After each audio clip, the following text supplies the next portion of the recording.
All right, before I throw to Morena Mutupi to give you some of your sports news for the day, I thought I should respect you and say goodbye and have a lovely weekend. I'll see you again on Monday. Morena, what's happening in the sports? Well, Masego, it is a weekend, of course, all about motorsport among, the Soweto Derby that's going to be happening, as well as the Carabao Cup final over in England.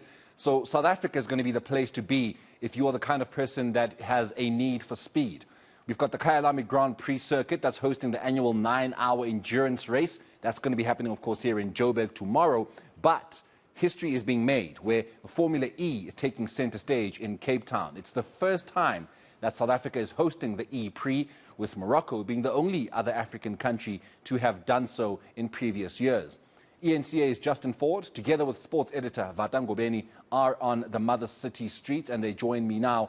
A very good morning to both of you, gentlemen. Justin, when I spoke to you a little earlier on, you were talking about how the excitement, of course, is definitely there for Formula E, and understandably so. We've never experienced anything like this, and with Formula One gaining so many supporters over the years, largely, of course, thanks to, the Netflix series that had gripped everybody. We have an opportunity now to join the bandwagon, to join the party, and to show the world that South Africa, like it did 30 years ago, can host these major events. Absolutely. Good afternoon, Arthur. Lovely, excuse me, lovely to have our editor with me. He's decided to join us on the streets of Cape Town. And as you mentioned, the Netflix documentary Drive to Survive really just increasing the popularity of the Formula One sport. Yesterday I was witness to a documentary by the Formula E team called Unplug, and I think that is the similar route that they're looking to take to increase that popularity. Today it's a quiet day around the paddock. Teams really just getting their cars ready. We have a shakedown where they get to feel the cars, and then also free practice taking place a bit later on. But Vata, just to bring you into the conversation, an exciting time for motorsport in the country. Yes, we know that there was nothing official, but there was rumblings that the FIA were in Johannesburg at Kyalami. That fell through.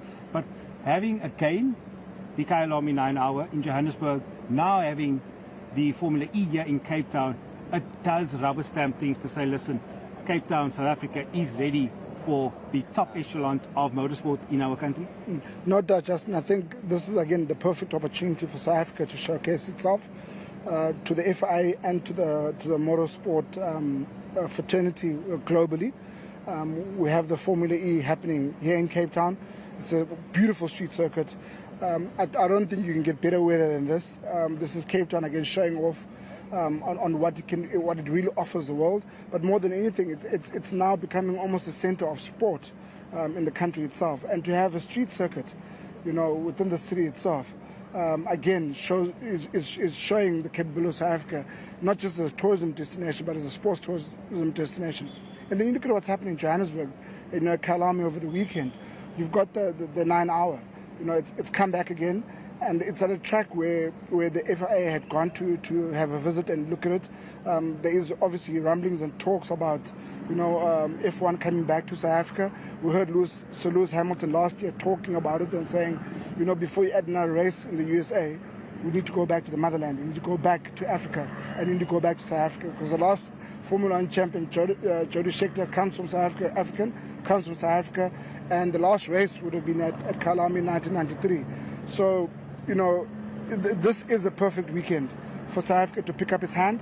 It's a perfect weekend for the motorsports fans within the country to come out and say, we're dying for Formula One. Bring it to South Africa. Whether it's Cape Town or Kyalami, that's a debate that I think we can have later on as South Africans. But I think what's important is that South Africa is ready. Whether it's Cape Town or Johannesburg, bring back Formula One and bring it back to this country. Fantastic, Vata. I'm just going to ask somebody to join us. It wasn't part of the plan. Paige Lindenberg, just come and step in the middle here. She half photobombed our video. Just in the middle for me quickly. So, Paige Lindenberg, one of the household names in motorsport in South Africa. Her dad, an absolute legend, having recently spoken to him about his book and his journey in motorsport. Paige is actually going to be part of the production and commentating on Formula E. And again, it just speaks to that inclusion of motorsport in South Africa by the Formula E representatives and the FIA. Exciting time for you to be able to be involved with this process and the World Championship? Yeah, 100%. Look, I think it's amazing that we've got such a massive world-class, international event on our shores. It's about time. I think we have a huge motorsport following, and there's amazing motorsport in South Africa. But I think to bring something of this level to South Africa, to have Calvin van der Linde here as part of the team, to be an ambassador for the country. I think right now the country needs the support more than ever, and every person we have spoken to today as presenters has just praised how beautiful and amazing this country is. So I think from all angles, this is so positive for tourism, for our country, for motorsports, and it's such an honor to be here today. I'm working with two of the most amazing ladies, and we're having so much fun. We're walking crazy amounts of steps. So by tomorrow night, I think we're going to be done. But I'm looking so forward to seeing what these cars are like, what they do. Chatting to Calvin and understanding the difference, from what we used to electric cars.